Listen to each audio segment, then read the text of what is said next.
ایک ایک جگہ پہ تم جو ہے ٹھوکر کھا رہے ہو، گر پڑو گے، چلنا مشکل ہو جائے گا، مسائل کی طرف توجہ نہیں ہو رہی. بہت اہم چیز ہے کہ اندر ڈھنگ ہونا چاہیے. اسی لیے مبلغ کے لیے سیکھنا ضرورت ہوتی ہے.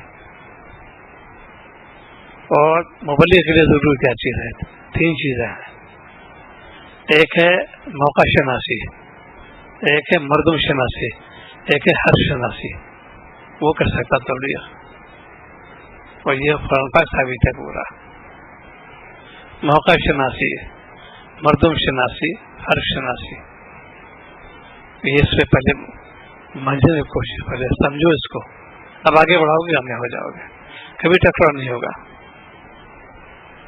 ٹکراؤ ہوتا ہے جوش میں آنے کے بعد، یا تو لفظ غلط ہوگا، اس کا طریقہ غلط ہوگا، لہجہ بدل جائے گا. عنوان ہونا چاہیے، اکرام مسلم کو ہونا چاہیے. منکر کی اصلاح کیسے کرو؟ خالی بیٹھنے پن سے نہیں، اس کے طریقے چاہیے. ایک بار مثال ایسی کہ 2 لفظ معنی برابر ہیں دونوں کے. آپ بیٹھے ہوئے ہیں، ایک شخص آیا، معزز شخص ہے ماشاء اللہ، بہت ہی یہ حیثیت ہے، آپ کی نگاہ سے پڑی. آپ نے کہا ابھی ادھر آ.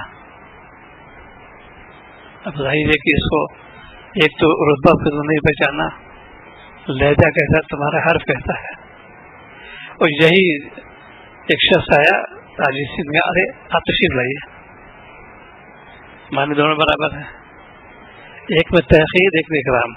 یہ ہوتا ہے تذکیر نفس. بعد بیانات تو بہت ہو رہے ہیں آج کل، چونکہ تذکیر نفس نہیں کیا، اس بیان میں گڑبڑی سی ہو رہی ہے. دونوں چیزیں ہیں، معنی ایک برابر دونوں کے.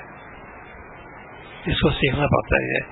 اسی لیے اللہ تعالیٰ نے فرما دی کنوا مع الصادقین کی. یہ علماء کرام مشائخ اسی لیے ہیں، یہ بتاتے ہیں کیسے الفاظ کیسے استعمال کرو.